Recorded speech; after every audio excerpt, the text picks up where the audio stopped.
It's not going to be easy for you.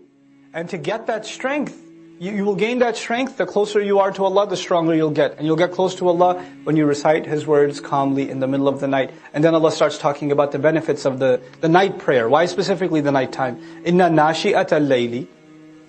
No doubt about it. This getting up in the night. Hiya ashaddu wat'an. It is more firm when it comes to planting your feet. In other words, there are no distractions. There's nobody else calling you. There are no other obligations. The world is asleep. Your feet are planted more. And then ناشئة الليل يعني تصرفا وأقوى مقيلا يعني actually no, I skipped that. العبادة التي تنشأ به. All the worship you're going to stand up and do at that time is going to be firmer. It's going to plant your feet deeper into the ground. What actually means to penetrate onto the ground and step. وَطَأَ يَطَأُ, to step on the earth and to leave an imprint. So your feet will get imprinted where you stand. You'll be planted. You'll be firm. And this is actually imagery, kinaya in the Qur'an. It alludes to something. And the allusion here is, when the Prophet ﷺ's feet are planted in the ground in prayer, his feet will be planted when he stands by his message. إِثْبَاتُ الْقَدَمِ. You know, we say, وَثَبِّتْ أَقْدَامَنَا وَانْصُرْنَا عَلَى الْقَوْمِ الْكَافِرِينَ. Plant our feet firm. Well, you'll become firm in your beliefs and firm in your delivery, in your confidence when you develop this relationship with Allah. That's the instruction given to the Prophet ﷺ. وَأَقْوَى مُقِيلًا. And it's more upright in terms of speech. In other words, your words are not filled with distraction of anything else. This is the best time to speak with me. And also some argue here, وَأَقْوَى مُقِيلًا, it's the most upright, it's the best time to be speaking in terms of speech with Allah, because Allah is where? In the last portion of the night. It's the closest. So the best time to talk to me is then. وَأَقْوَى مُقِيلًا. Just ask Allah to forgive you. That's all I'm asking. Ask your master to forgive you. إِنَّهُ كَانَ غَفَّارًا. No doubt He keeps forgiving over and over and over again. يُرْسِلِ السَّمَاء. He will rain the sky upon you midraran, in good, continuous, life-giving rain. Rain that continuously comes is called midrar. Now notice the punishment that destroyed this nation was rain also. Was water also. But actually when rain is calmed down, when it's not gone wild, then it's a source of life. It's a source of vegetation. It's a source of, a healthy society. وَيُمْدِدْكُمْ. And if you just ask Allah for forgiveness, He will extend you. بِأَمْوَالٍ وَبَنِينَ. With money and children.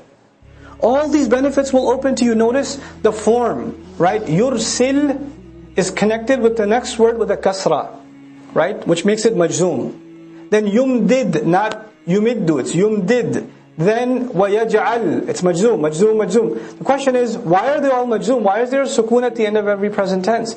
It's because this is jawab al-talab.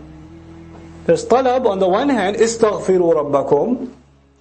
And it says, though in between, وَإِن تَسْتَغْفِرُوهُ. And if you were to ask forgiveness of Him, then these things will happen. What things will happen? The sky will rain water, abundant water. You will have more in money, and you will have more in children. And He will install gardens for you. And He will put together rivers for you. He'll install rivers for you. Life on this earth will become beautiful for you. If, what?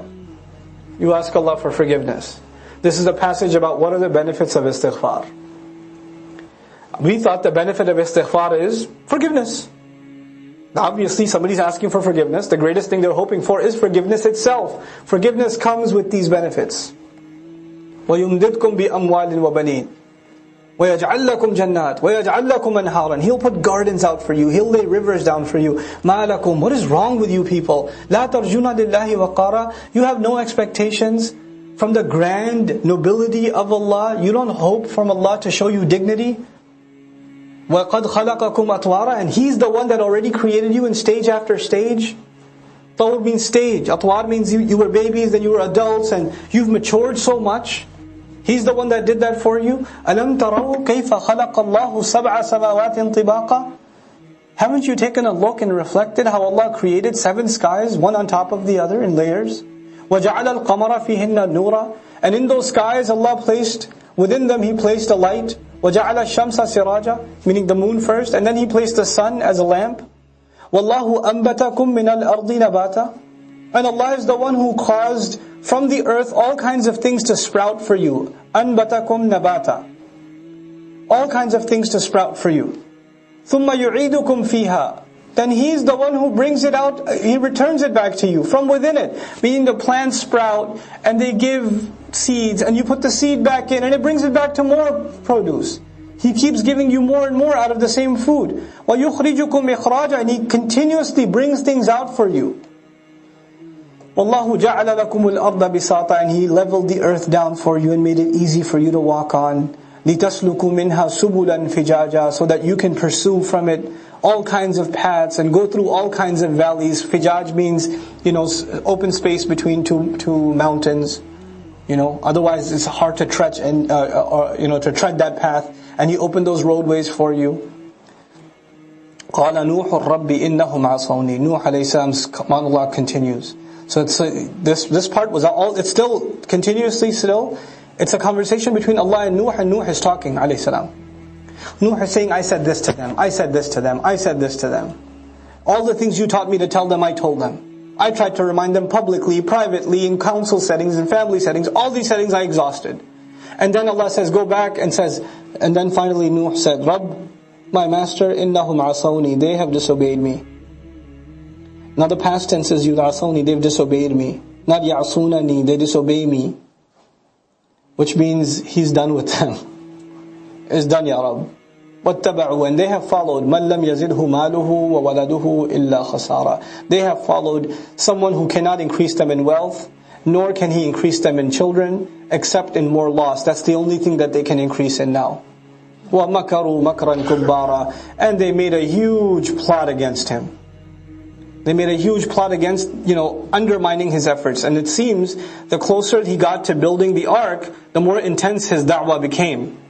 And so they started seeing some effect of his call and the warning, because he can imagine if he's got only 1 or 2 days worth of work left, he's really scared for these people. So he's going out of his way to warn them now like never before. So some people are getting a little shaken and they're being pulled towards him, and the leaders of their tribes see that. So they made a new plan, and their plan was to make people feel like if they accept Nuh's call, not only are they dumb, because they would think that the messengers, they're crazy people, etc. Don't follow a crazy person.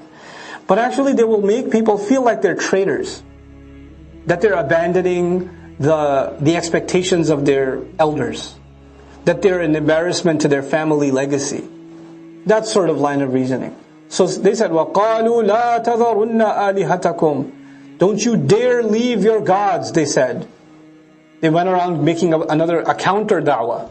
وَلَا تَذَرُنَّ وَدًّا. Don't you dare abandon Wadd, one of the names of their false gods. وَلَا سُوَاعًا.